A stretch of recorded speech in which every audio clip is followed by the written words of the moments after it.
Accord, désaccord avec Guillaume Durand sur Radio Classique et Paris Première. Pourquoi faut-il lire Proust, mon cher Luc ? Oh, vous me posez une colle, là. Et pourquoi faut-il écouter Ravel, puisque c'est... Ah bah Ravel, c'est vraiment sublime. C'est quand même le grand compositeur du XXe siècle à mes yeux. Et Ravel, pourquoi je l'aime tellement? D'abord parce que c'est absolument magnifique. Je dis ça parce que le boléro est tombé dans le domaine public. Oui, je sais, le boléro est tombé dans le domaine public cette semaine. Bon, ça changera pas grand-chose. Et en plus, c'est pas ce qu'il a fait de mieux. C'était un peu un cahier des charges, c'était un peu un exercice. Mais bien sûr, il le sait. Cela dit, ce qui est très très beau dans le boléro, c'est l'orchestration qui est magnifique, puisqu'il rajoute une série d'instruments à chaque répétition de phrases. Non, ce qui est absolument génial chez Ravel et que j'aime notamment, alors ceux qui ne l'auraient pas entendu 1000 fois, qu'ils se précipitent, c'est le deuxième mouvement, le mouvement lent du concerto en sol, c'est un chef-d'œuvre absolu. Et ce qui est génial, c'est que c'est à la fois de la musique totalement contemporaine. On n'est pas dans Chopin, Schumann, Brahms, on n'est pas dans le romantisme du 19e siècle, on est vraiment dans le 20e, et en même temps, on n'est pas dans cette musique atonale qui a failli tuer la musique classique, qui a failli tuer la musique savante. On n'est pas dans Boulez ou dans Stockhausen, on n'est pas dans cette musique qui n'a aucun sens, qui a perdu la signification. J'ai retrouvé mon petit Ferry. On est dans une musique où la beauté, le récit existent, sont omniprésents, et donc c'est ça qui est génial. C'est comme chez Stravinsky, dans les premières œuvres de Stravinsky, on est à la fois dans le contemporain et en même temps dans la beauté. C'est ça qui me fascine chez Ravel et Stravinsky. J'aime bien vous prendre la gorge le matin. Vous m'attendez sur le maire, la loi El Khomri, vue debout. Il faut inviter mon ami Jean-Paul Enthoven pour parler de Proust. Il le fera beaucoup mieux que moi. Moi, je suis pas un fan de Proust. J'ai jamais été passionné par la recherche du temps bien. J'ai lu Un amour de Swann comme tout le monde. Mais voilà, j'ai pas une passion pour Proust. Alors, il y a des passages, en effet, magnifiques. Il y a des passages extrêmement drôles. Mais ça m'a toujours, quand même assez profondément ennuyé. Alors, je vais me faire tuer. Faut jamais dire ça parce que c'est le plus grand. C'est la statue du commandeur. C'est une vache sacrée. Mais j'ai pas une passion pour Proust, voilà. Vous connaissez le mot des frères Goncourt à propos de Proust ? Allez-y. Un chat siamois dans une loge de concierge. Non, cela dit, il y a des passages extraordinaires. Le docteur débile qui essaye de rire avant les autres parce qu'il comprend jamais rien, mais qui les snob et qui veut avoir l'air dans le coup. Enfin, il y a des choses absolument admirables, évidemment. Mais bon, voilà, je trouve ça quand même assez... Est-ce qu'il faut prendre cette affaire de Nuit debout au sérieux, ou est-ce qu'il faut ironiser comme moi tout à l'heure en disant Nuit debout, mais qui ça intéresse ? Enfin, c'est absolument ridicule, c'est grotesque, c'est une bulle médiatique. Voilà, je sais pas pourquoi la presse qui a rien à dire se précipite à monter en Espagne. Mais si, sans la presse, cette chose n'existerait pas. On est là dans une espèce de mélange de Sud, de NPA, voilà, tout ça est grotesque. Enfin, on a vu ce pauvre Finkielkraut. Donc vous êtes à l'intérieur, vous chargez. Ah ben évidemment. Ça, vous savez ce qui me fascine en ce moment, c'est que ils chargent pas. Parce qu'ils ont les jetons. Mais parce qu'ils ont les jetons. Mais je vais vous dire pourquoi. C'est pas du tout par agressivité ou par comme ça réaction du mec de droite qui veut charger dans les petits gauchos. Bon, c'est pas ça du tout.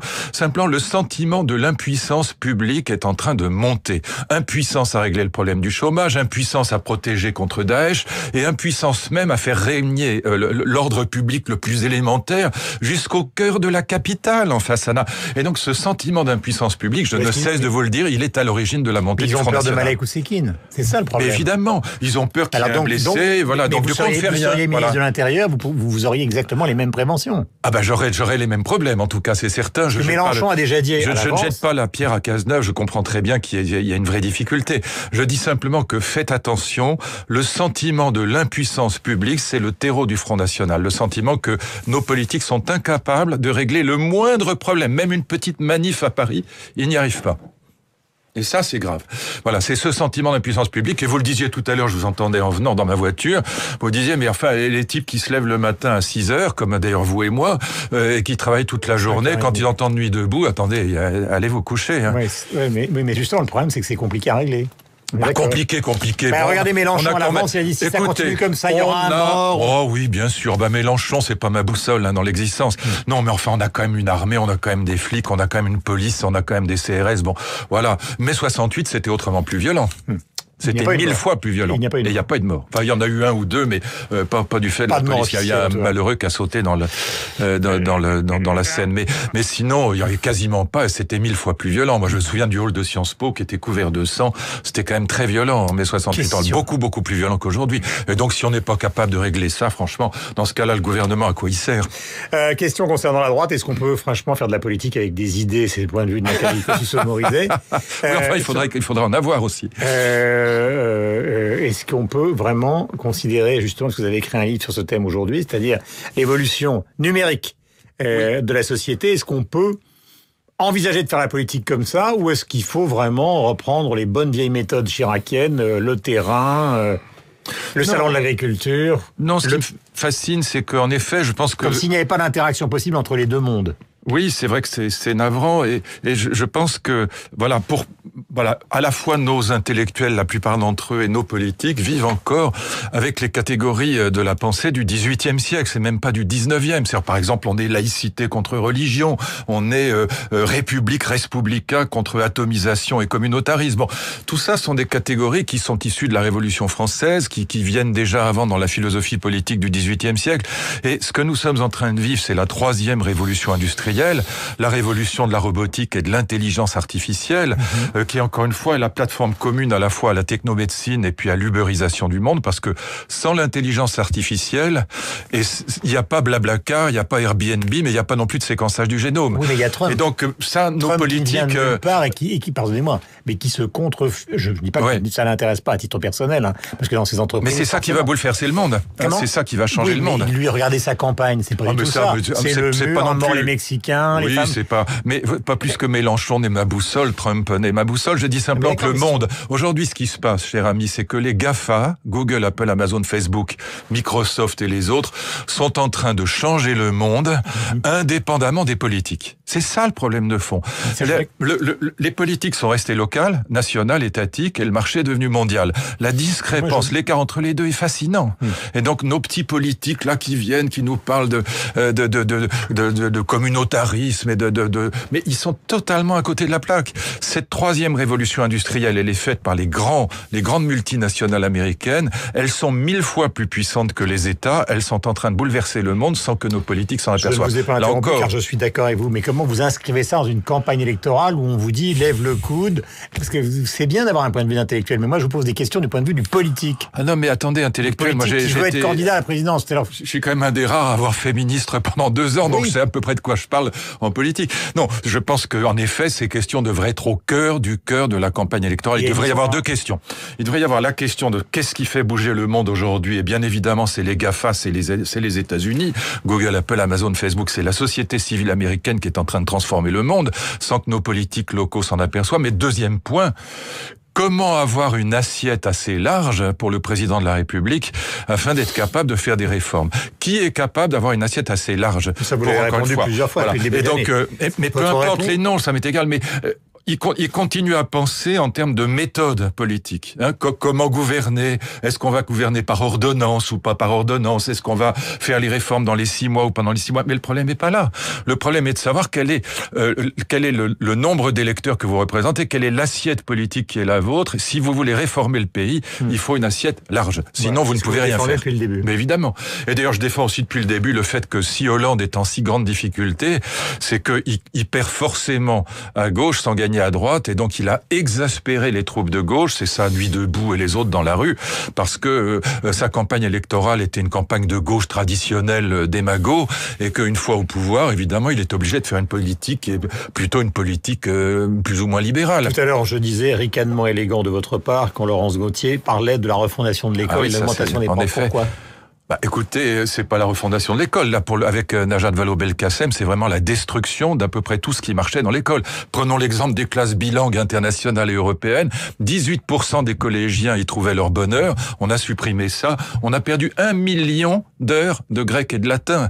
Donc, refondation de l'école, franchement, il faut avoir de l'audace pour prétendre ça. Et quant aux 60 000 postes, d'abord, ils n'en ont créé 46 000 parce que ce projet n'avait strictement aucun sens. C'était dans le projet. C'était pas du tout l'urgence. C'est que, y compris d'ailleurs, ceux qui ont mis en œuvre cette politique le reconnaissent aujourd'hui.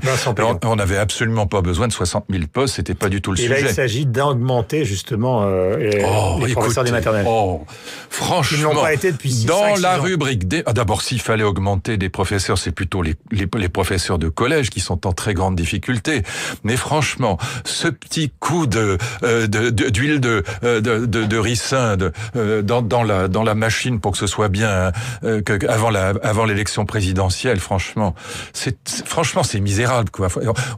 Il faut vraiment prendre les Français pour des imbéciles. Enfin, voilà, le président se dit quand même mon électorat, c'est les profs. Bon, il faut que je les augmente, que je fasse un petit coup sur les salaires. C'est la politique à l'ancienne.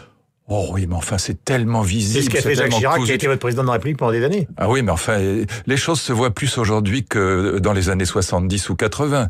Et donc, là, aujourd'hui, je pense que les gens ne sont pas dupes, ils sont quand même pas stupides. Ils voient bien que c'est pure démagogie. Sur le fond, parce qu'il y a une histoire politique.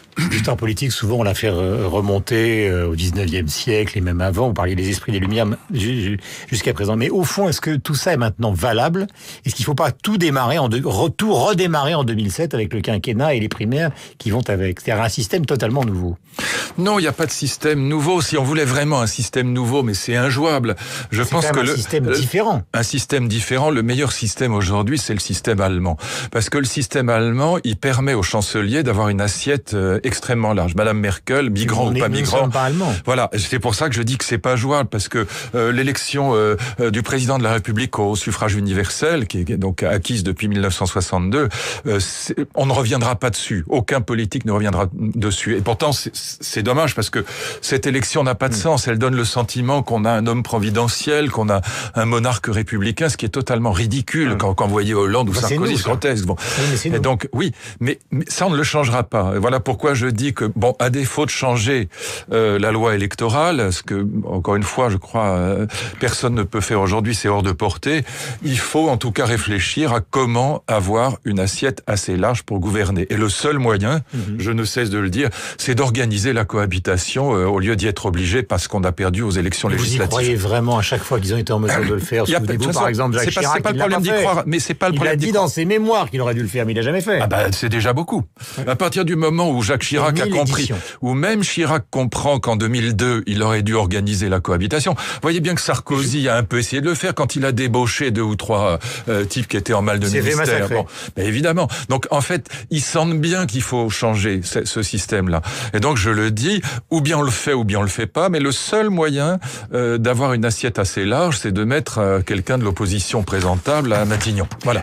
Et si on ne le fait pas, de toute façon, le président représentera 15% ou 20% de la population, et donc il courra tout nu dans un champ de râteaux. Je voudrais qu'on écoute Pierre Moscovici sur LCI qui commentait donc la loi travail qui arrive à l'Assemblée demain.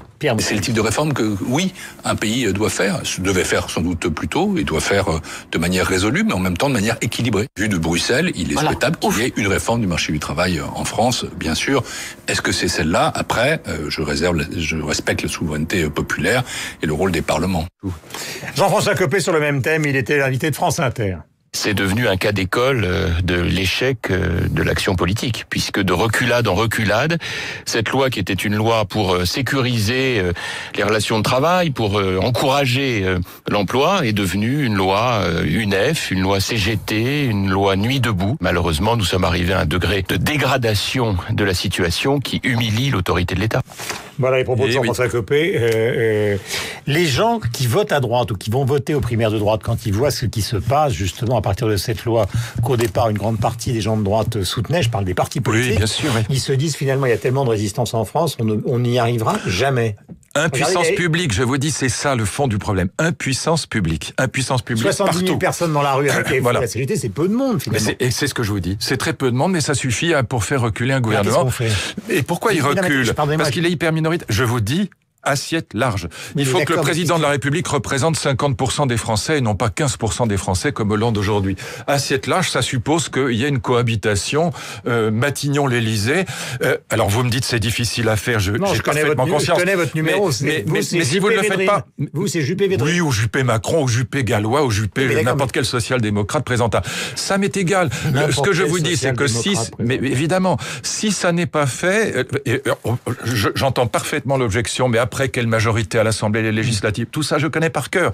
Je dis simplement, si on ne le fait pas, à nouveau, ce sera comme en 2005 avec Villepin, comme en 95 avec Juppé, comme aujourd'hui avec El Khomri.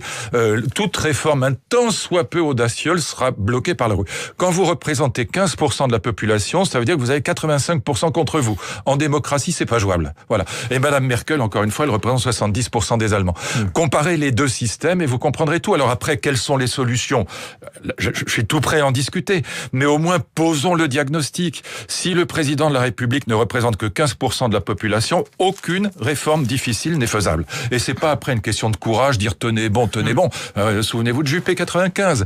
C'est pas un manque de courage, c'est quand vous avez tout le monde contre vous, vous êtes obligé de reculer. Est-ce que vous irez voir Paul Naref à Bercy ? Non, il y a des limites à l'insoutenable. L'insoutenable légèreté de l'être. Non, je vous parle de Ravel et du concerto en sol. Vous voulez m'envoyer voir Paul Naref ? Mais c'est justement pour non, vous mais rire. j'ai chanté moi aussi quand j'étais étudiant en Allemagne et que je gagnais ma vie en jouant de la guitare. J'ai chanté. Mais non, Poupée qui fait non avec il y a 3 accords. Il y a rien de plus facile à jouer. Mais non, écoutez, j'ai passé l'âge. Merci beaucoup. Je vais faire une adaptation personnelle de Proust. Longtemps, je me suis réveillé de bonne heure. Avec Luc Ferry, il est 8h56. Ah, quel bonheur. Merci, Guillaume.